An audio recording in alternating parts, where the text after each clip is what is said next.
warahmatullahi wabarakatuh.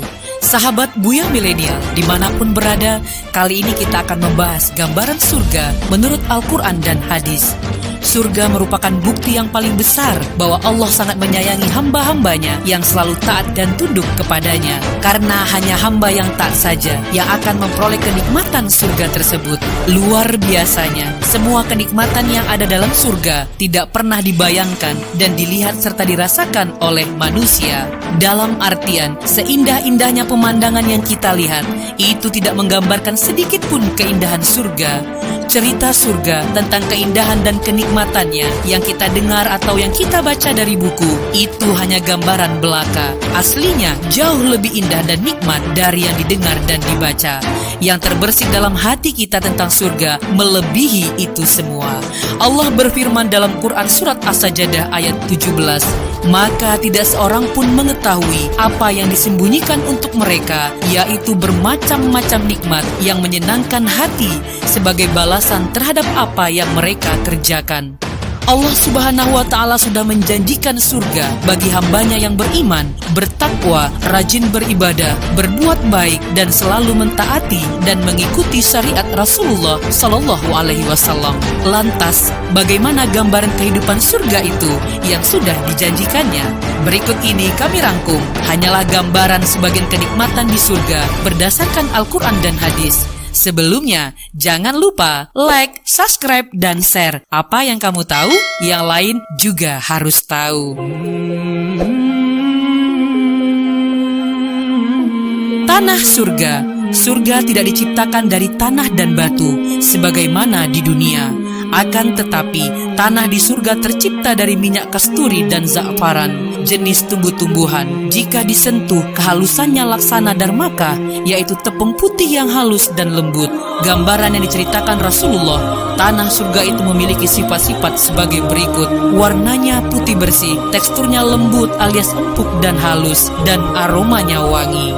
Rasulullah SAW telah menerangkan kepada kita tentang jenis tanah surga yang disarikan dari kisah perjalanan Isra beliau. Rasulullah SAW bersabda, kemudian Jibril berangkat bersamaku hingga sampai di Sidratul Muntaha. Lalu terpancarlah sinar yang warna-warnanya belum aku ketahui. Lalu ia memasukkan aku ke dalam surga. Tiba-tiba di dalamnya terdapat kubah, permata, dan tanahnya dari kasturi. Hadis riwayat muttafaq alaih. Dalam hadis yang lain juga dijelaskan dari Abu Sa'id Ibnu Sayyad bertanya kepada Rasulullah SAW tentang tanah surga.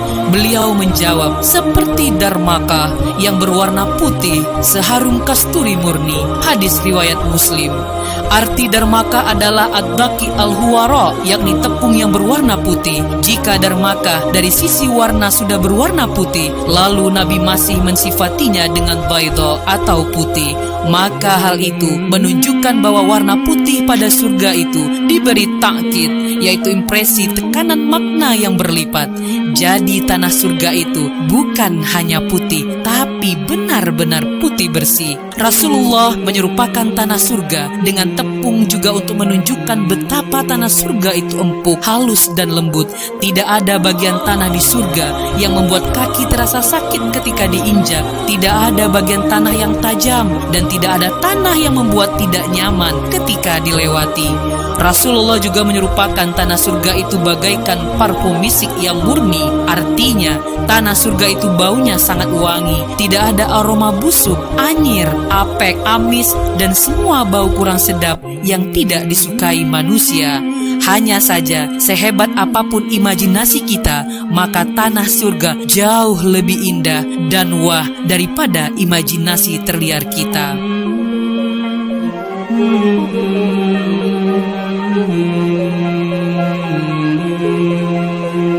Pasar surga bagi penghuni surga. Sebagaimana dikutip dari fatwa Al-Lajnah Ad-Daimah, pasar di surga adalah tempat bertemunya kaum muslimin satu sama lain supaya bertambah kenikmatan, merasakan kelezatan saling berbincang-bincang dan saling mengenang apa yang terjadi di dunia dan membicarakan apa yang mereka dapatkan di akhirat. Mereka bertemu setiap Jumat sebagaimana pada hadis dari Anas bin Malik radhiyallahu anhu. Rasulullah SAW berkata, sungguh di surga ada pasar yang didatangi penghuni penghuni surga setiap Jumat. Bertiuplah angin dari utara mengenai wajah dan pakaian mereka, hingga mereka semakin indah dan tampan. Mereka pulang ke istri-istri mereka dalam keadaan telah bertambah indah dan tampan. Lalu keluarga mereka berkata, "Demi Allah, engkau semakin bertambah indah dan tampan." Mereka pun berkata, "Kalian pun semakin bertambah indah dan cantik." Hadis riwayat Muslim. Yang dimaksud dengan pasar adalah, sebagaimana dijelaskan oleh Imam An-Nawawi rahimahullah, pasar di surga adalah tempat berkumpul penduduk surga. Beliau berkata, yang dimaksud dengan pasar adalah tempat berkumpulnya manusia, sebagaimana manusia di dunia berkumpul di pasar. Maksud dari mereka mendatangi setiap hari Jumat adalah sebagaimana perkiraan lama waktu tiap Jumat, yaitu sepekan. Bukanlah makna sepekan yang sebenarnya, karena tidak ada matahari, siang dan malam di surga. Syarah Muslim.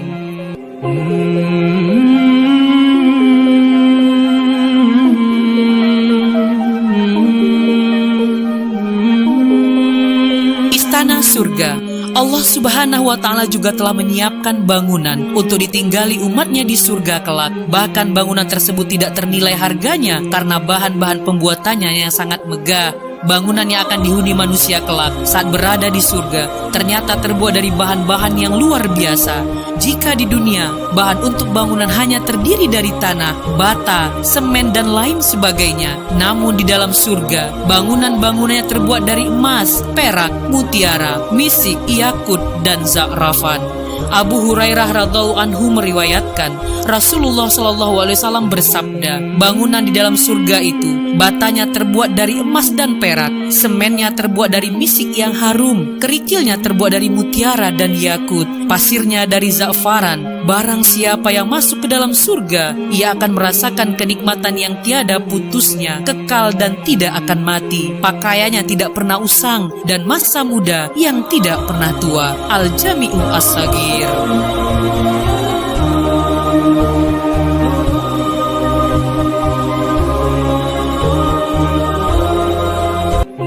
Permadani dan bantalan-bantalan. Permadani dan bantalan-bantalan yang Allah ciptakan sebagai sandaran bagi penghuni surga. Sebagaimana Allah berfirman, mereka bersandar pada bantalan-bantalan yang hijau dan permadani yang indah. Quran Surat Ar-Rahman ayat 76. Ayat ini mengungkapkan bahwa penghuni-penghuni surga itu duduk santai di atas bantal-bantal yang hijau, besar-besar dan permadani-permadani yang indah. Indah rupanya, indah tenunannya, dan di sebelah dalamnya terbuat dari sutra. Sebagaimana dikutip dari tafsir Syekh Muhammad bin Shalih As-Sawi. Mereka bertelekan pada bantal-bantal yang hijau. Maksudnya, mereka pada penghuni dua surga itu bertelekan di atas bantal-bantal yang berwarna hijau, yaitu bantal sebagai alas yang berada di bawah tempat duduk yang tinggi, yang menambah ketinggian tempat duduk mereka, sehingga terlihat bertumpuk rapi dari arah belakang tempat duduk mereka. Karena bertambahnya keelokan dan keindahan pemandangan, dan permadani sangat indah. Al-Abqariyu adalah penisbatan segala sesuatu yang ditenun dengan tenunan indah dan mewah. Oleh karena itu, Allah menyifatinya dengan keindahan yang menyeluruh, disebabkan karena ia memiliki sifat yang indah, elok dipandang dan halus disentuh. Dipan-dipan surga. Dipan-dipan surga yaitu kasur-kasur yang bermahkota dan kursi-kursi yang mempunyai bantal sandaran. Al-Quran sendiri telah menerangkan bahwa di surga terdapat beberapa dipan atau bangku panjang dan rendah serta banyak digunakan untuk duduk-duduk maupun berbaring. Kalau di dunia, perabotan itu umumnya hanya berjenis ukiran kayu, besi atau aluminium biasa.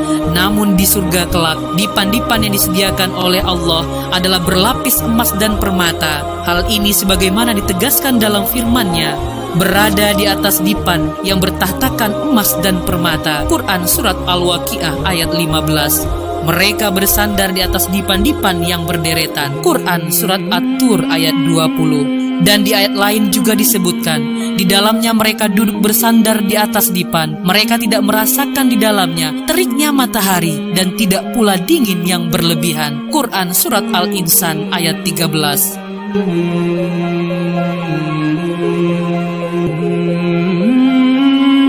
Perhiasan dan pakaian penghuni surga. tidak diragukan lagi bahwa pakaian dan perhiasan adalah salah satu unsur keindahan, gengsi dan kenikmatan. Itulah sebabnya manusia di dunia sangat memiliki kecenderungan terhadap sisi ini. Bahkan mereka sangat mementingkan masalah mode berbusana, termasuk dalam jenis dan macamnya. Terlebih lagi di kalangan perempuan, mereka saling berkompetisi dalam hal berbusana dengan kadar jauh di atas laki-laki.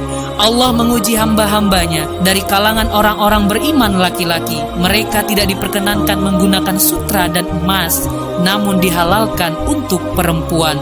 Sedangkan penggunaan wadah atau becana yang terbuat dari emas dan perak dilarang bagi laki-laki dan perempuan. Semua itu akan diberikan pada saat di akhirat. Pencegahan tersebut semata-mata demi ketaatan mereka kepada Allah Subhanahu wa Ta'ala. Tentang pakaian dan perhiasan ahli surga, Allah Subhanahu wa Ta'ala berfirman, sesungguhnya mereka yang beriman dan beramal soleh, tentulah kami tidak akan menyia-nyiakan pahala orang-orang yang mengerjakan amalannya dengan yang baik. Mereka itulah orang-orang yang bagi mereka surga Aden, mengalir sungai-sungai di bawahnya. Dalam surga itu mereka dihiasi dengan gelang emas, dan mereka memakai pakaian hijau dari sutra halus dan sutra tebal. Mereka duduk sambil bersandar di atas dipan-dipan yang indah. Itulah pahala yang sebaik-baiknya dan tempat istirahat yang indah. Quran Surat Al-Kahfi ayat 30-31. Dalam hadis juga dijelaskan dari Abdullah bin Amr bin As radhiyallahu anhu bahwa ketika ia dan para sahabat berada di sisi Rasulullah Shallallahu alaihi wasallam, datanglah seseorang lalu bertanya, "Wahai Rasulullah, kabarkanlah kepadaku tentang pakaian surga, apakah buatan ataukah tenunan?" Sebagian sahabat ada yang tertawa. Lalu Rasulullah Shallallahu alaihi wasallam bersabda, "Mengapa kalian tertawa? Kalau ia tidak tahu, ia akan bertanya kepada orang yang tahu." Rasulullah Shallallahu alaihi wasallam duduk sebentar, kemudian bersabda, "Di mana orang yang bertanya tentang pakaian surga tadi?" Mereka menjawab, "Itu dia, wahai Rasulullah." Rasulullah Shallallahu alaihi wasallam bersabda, "Tidak, tapi dihasilkan dari buah-buahan surga." Rasulullah Shallallahu alaihi wasallam mengulang sabdanya sebanyak 3 kali. Hadis riwayat Ahmad dan Nasai.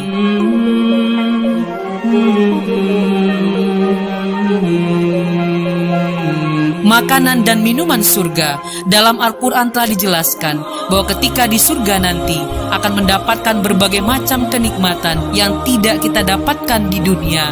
Salah satu kenikmatan itu adalah makanan dan minuman-minuman yang sangat lezat dan menyegarkan, dan buah-buahan dari apa yang telah mereka pilih, dan daging burung dari apa yang mereka inginkan. Quran Surat Al-Waqiah ayat 20-21. Sesungguhnya orang-orang yang berbuat kebajikan minum dari gelas berisi minuman yang campurannya adalah air kafur. Quran Surat Al-Insan ayat 5. Sesungguhnya di surga ada samudra air, samudra madu, samudra susu, dan samudra arak. Kemudian di sungai-sungai bercabang-cabang darinya. Hadis riwayat Tirmizi. Inilah di antara keajaiban tanda-tanda kebesaran Allah Subhanahu wa Ta'ala. Di surga, Dia alirkan sungai-sungai dari berbagai jenis minuman yang telah dikenal manusia bahwa jumlahnya sangat terbatas di dunia. Ini menunjukkan bahwa minuman yang ada di surga sangat berbeda dengan ada yang di dunia. Bahkan minuman yang ada di dunia dan dijumpai di surga hanyalah sebagai pemisalan yang sedikit. Sampai-sampai Ibnu Abbas radhiyallahu anhuma mengatakan, tidaklah minuman yang ada di dunia lantas ditemukan di surga kecuali sebatas nama, yaitu bahwa minuman yang ada di surga benar-benar berbeda yang ada di dunia. Meskipun yang ada di dunia tersebut mirip dari beberapa sisi dan sama dalam hal nama, tetapi keduanya memiliki perbedaan yang sangat banyak. Demikian pula nikmat surga yang lain berupa buah-buahan. Buah-buahan surga sangatlah berbeda dengan buah-buahan di dunia. Tiada yang mengetahuinya kecuali Allah Subhanahu wa Ta'ala. Manusia hanyalah mengetahui buah-buahan yang ada di surga sesuai dengan buah-buahan yang semisal mereka jumpai di dunia. Adapun kenikmatan yang tidak dijumpai kemiripannya di dunia, maka Allah menyembunyikannya dari manusia. Tidak ada seseorang pun yang mengetahuinya kecuali Allah Subhanahu wa Ta'ala.